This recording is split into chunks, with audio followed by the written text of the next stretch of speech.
हरे कृष्णा दोस्तों, आप सभी भक्तजनों का आपके YouTube चैनल जीवन अमृत पर हार्दिक अभिनंदन है। भगवान विष्णु की कृपा आप सब पर बरसती रहे। आप अगर मेरे चैनल पर पहली बार आए हैं तो ये बिल्कुल सही समय है सब्सक्राइब करने का, ताकि इससे मेरे आने वाली वीडियोस की नोटिफिकेशंस आपको पहले मिल सके। इसके पहले कि अगर वैशाख महात्म्य की कथा आप नहीं सुन पाए हैं तो उसके प्लेलिस्ट के जो लिंक है वो मैं अपने डिस्क्रिप्शन बॉक्स में दे दूँगी, आप वहाँ से जाकर उसे देख सकते हैं। इसके पहले की वीडियोस को सुनने के लिए, अपने स्नेह और आशीर्वाद देने के लिए आप सबका बहुत बहुत धन्यवाद। आज वैशाख मास का 20वां अध्याय श्रवण करेंगे। तो चलिए बिना देर के शुरू करते हैं।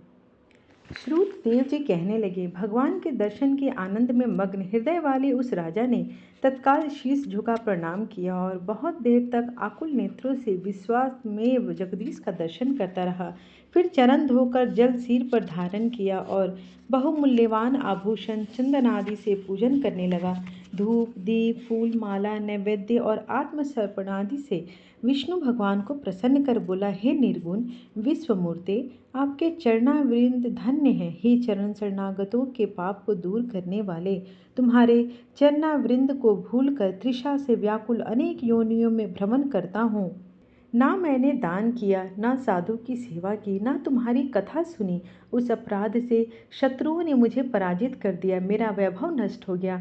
तब मैं वन में गया, मेरे अपने गुरुओं के स्मरण करते ही गुरु ने आकर मेरी दीन दशा पर दया कर दुख से छुड़ाने का उपाय बताया।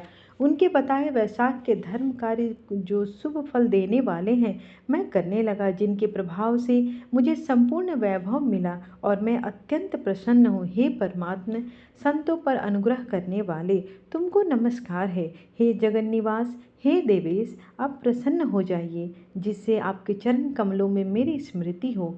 हे प्रभु, पुत्र स्त्री को शादी में मेरी आसक्ति ना हो। मेरा मन आपके चरणावृंद में हमेशा लगा रहे। मेरी वाणी आपकी दिव्य कथा कहने में लगी रहे। मेरे नेत्र आपकी मूर्ति के दर्शन में लगे रहें। कान कथा श्रवण में और जिह्वा आपके कमल गुणानुवाद में अर्पित हो। नासिका आपके चरण कमल का मकरंद सूंघने में प्रवृत्त हो। हाथ आपके मंदिर की सफाई करने में तथा आपके भक्तों के सुगंध युक्त चंदन आदि लेपन में लगे रहें। पाँव आपकी कथा में ले जाएं। मेरी मूर्धा सदा आपकी वंदना में, कामना आपकी कथा में।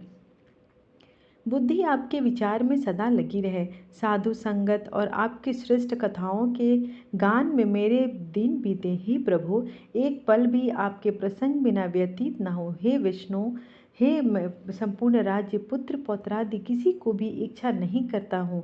मैं तो आपके चरण कमल की सेवा का इच्छुक हूँ। राजा की ऐसी स्तुति सुन भगवान प्रसन्न हो बोले, तुम पाप रहित निष्काम मेरे भक्तों में श्रेष्ठ हो।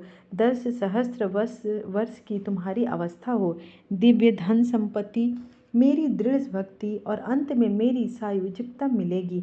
जो प्राणी तुम्हारी की हुई स्तुति करेंगे मैं उन पर प्रसन्न होकर निसंदेह भक्ति और मुक्ति दूंगा। आज के दिन अक्षय तृतीया में स्नान दान करने के बाद गौदान करने, बेल दान करने, पितृश्वरों के निमित्त श्राद्ध करने से अक्षय फल प्राप्त होता है। मृत्यु जरा भय पाप सब नष्ट हो जाते हैं। मैं वैशाखों धर्मों से प्रसन्न होता हूँ, जिनके करने से तप अव्यय पद प्राप्त होता है। जो प्राणी मेरे चरणों का स्मरण करेगा उसे प्रायश्चित की भी आवश्यकता नहीं। तुम गुरु के उपदेश से वन में आ वैशाख के धर्मों में तत्पर हुए और जगत के नाथ भगवान की आराधना से तुम्हें सब वस्तु प्राप्त हो गई। इस धर्म से प्रसन्न हो मैंने तुम्हें दर्शन दिया है। अब तुम देवताओं के लिए भी दुर्लभ इच्छित भोगों को भोगो। देवादिदेव जनार्दन राजा को ऐसा वर कर देकर अंतर्ध्यान हो गए। तब वह राजा अत्यंत प्रसन्न हुआ। तदंतर गुरु महात्माओं का सत्संग कर नित्य प्रति ज्ञान प्राप्त करने लगा और वासुदेव भगवान के अतिरिक्त किसी को नहीं मानता था। वैशाखोक्त सब धर्मों को बार बार करने से पुत्र पौत्रादि की वृद्धि हुई और संपूर्ण मनोरथ को भोग अंत में चक्रपाणि भगवान विष्णु की सायोजकता को प्राप्त हुआ। जो इस परम सुंदर आख्यान को सुनते और सुनाते हैं वे सब पापों से छूटकर भगवान विष्णु के परम पद को प्राप्त करते हैं। इस प्रकार 20वां अध्याय समाप्त हुआ। आप सभी भक्तों को अगर आज की कथा अच्छी लगी हो तो कमेंट बॉक्स में ओम नमो भगवते वासुदेवाय जरूर लिखें, और अगर आपका कोई सुझाव हो तो उसे आप बिल्कुल निसंकोच कमेंट बॉक्स में डालें, मैं उस पर आगे ध्यान दूंगी।